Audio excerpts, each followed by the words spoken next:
Le musée égyptien de la place Tahrir met en lumière le cercueil anthropoïde de la reine Ahmos Meret. Cet important cercueil est sculpté dans un bois de cèdre à la douce couleur de miel, qui est Ahmos Meret Amoun. Ahmos Meret Amoun est une reine d'Égypte de la 18e dynastie. Quelle est son histoire, son influence? Eh bien, pour nous donner plus d'éclaircissements, nous avons le plaisir d'avoir en ligne Madame Karimane Habbel, guide touristique. Madame Karimane Habbel, bonjour et bienvenue avec nous. Madame Karimane Habbel, quelle est la particularité de cette reine? Qu'est-ce qu'elle a de particulier, cette reine, la reine Ahmos Meret Amoun?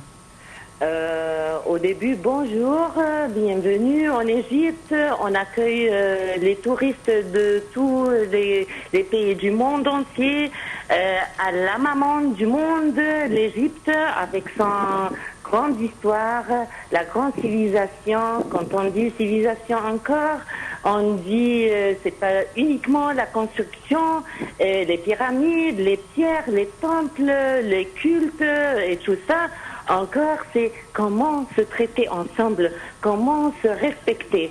Alors, la civilisation égyptienne qui est pleine d'histoires, de richesses et tout ça, c'est plein de rois très connus et pas connus encore, des reines encore très célèbres comme dont on va parler, c'est Amos Meritamon.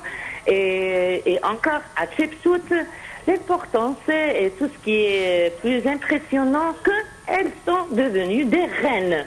Alors que on parle des périodes très antiques jusqu'à notre temps, ça fait à peu près 4000 ans et plus encore. Et les femmes, leur importance, leur rôle social, et elles pouvaient être des reines. Comme notre reine là, où on va trouver son sarcophage, comme vous avez dit, en bois de cèdre, au musée d'Antiquité à la place Tahrir, et qui retourne à la 18e dynastie. Quand on parle des dynasties, tout d'abord, comme ça, une idée bref, pour être plus clair, on parle de 30 ou bien 31 dynasties à travers la période qu'on appelle pharaonique, les anciens Égyptiens. Dès la première jusqu'à la 6e, ce sont les constructeurs des pyramides, le travail le plus dur avec les pierres, le granit, le calcaire. On a encore plusieurs genres de calcaire. Vous savez qu'à peu près, on a 22 genres de calcaire avec lesquels on a construit les pyramides du plateau de Gizeh, la pyramide à degrés de Saqqara, et ça continue à Moyen-Égypte, à Minya, Fayoum et beaucoup de villes là-bas. Alors, après ça, avec le temps, ils ont changé le style d'enterrement et ont changé parce qu'ils ont trouvé, quand même, ils ont fait des constructions si hautes, si dures, avec des pierres. Et les pyramides, autrefois, n'étaient pas comme ça, des marches qu'on peut escalader. J'ai défendu, bien sûr, de les escalader, mais c'était couvert par des couches de calcaire blanc, bien polies, blanches, calcaire blanc, lisse, qui réfléchit les rayons du soleil et qui brille au milieu du désert comme si c'était un diamant au milieu du désert. Et après ça, ils ont trouvé que c'était pillé même de l'époque. Alors, c'est pas sécurisé, tellement sécurisé, ils ont changé petit à petit le style d'enterrement jusqu'à arriver avec la 18e dynastie qu'on visite, et les touristes les visitent à la vallée des rois, la vallée des reines, et un style d'enterrement profond, des trous dans la terre à profondeur de, disons, de 60 jusqu'à 90 et plus, dans des couches de la terre. Et c'était des cachettes pour enterrer les rois, les reines là-bas. On parle d'Amos Meritamon, qu'on a trouvé son sarcophage dans une cachette auprès ou bien à l'entrée de Der el-Bahri. C'est le temple d'Hatshepsut, une des plus grandes et très puissantes reines qui a fait son complot pour être, quand même, elle était la fille du roi, mais elle a pu avoir le règne et rester, et son règne a duré à peu près 22 ans comme ça, que le pays était très prospéré durant son temps.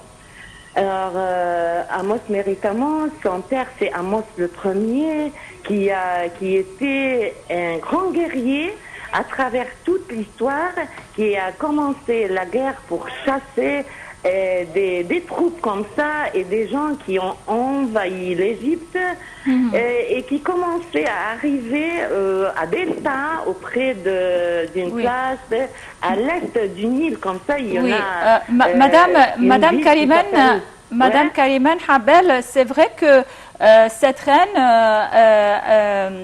Ahmos Meritamon est issue donc de la 18e dynastie, une dynastie donc très importante de l'histoire de l'Égypte, et il paraît que c'était une époque donc remarquable, puisque la plupart, je pense, des trésors qu'on a trouvés et qui se trouvent dans nos musées et des musées donc de l'étranger nous viennent de cette dynastie, la 18e dynastie, aussi qui est connue par la reine Hatshepsut, le roi Akhenaton, Ramsès II, le roi Toutankhamon. Les rois les plus célèbres, c'est ceux de cette 18e dynastie-là.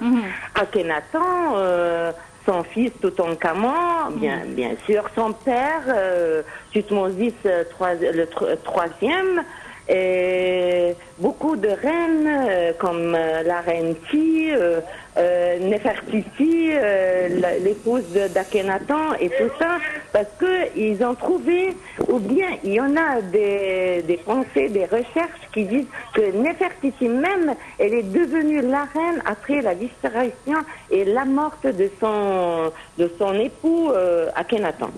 Alors, la plupart des grands rois, des plus connus rois, Toutankhamon qui était l'enfant roi. Alors, et son importance revient à la découverte de son tombeau en 1922 avec Carter qui a trouvé son tombeau par hasard. Donc la 18e dynastie, donc on peut dire que c'est une des périodes les plus glorieuses, si je peux le dire, de l'histoire de l'Égypte antique.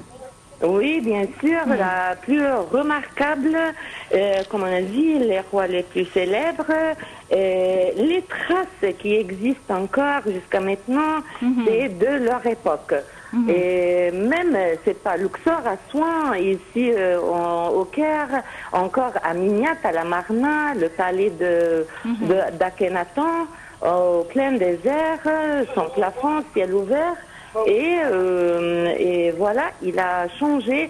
N'est-ce pas, vous entendez bien qu'il a changé, ou bien il a fait une révolution religieuse, et il a été monothéiste, mais je voudrais éclaircir un peu ce point-là, parce que tous les anciens égyptiens étaient monothéistes, non pas polythéistes.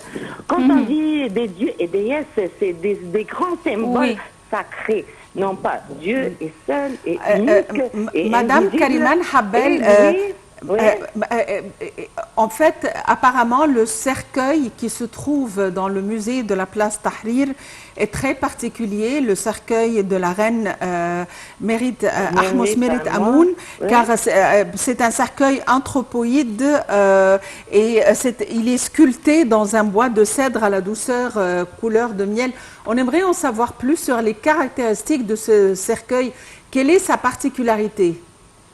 C'est énorme et très très grand, non pas à la taille comme les autres cercueils, à la taille de la momie ou bien plus grand un peu et c'est tout.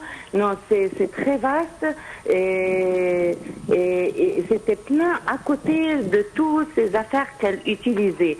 Même des petites statuettes qu'on les appelle les ouchaptis à côté d'elle, des plantes pour donner le plaisir et la bonne et se sentir bon à côté de la momie. Tout ça existe dans la vitrine au musée de Tahrir. Oui. Dernière question, donc Madame Kariman Habel, Ahmos Meritamon signifie dans la langue de l'Égypte antique celle qui est née de la lune, aimée d'Amon. Elle n'était pas une reine qui gouvernait parce qu'il y a une différence. Il y a la reine qui gouvernait comme Hatshepsut et il y a la reine qui est l'épouse du roi. Mais ça reflète que la femme dans l'Égypte antique avait un statut très particulier. Oui, bien sûr.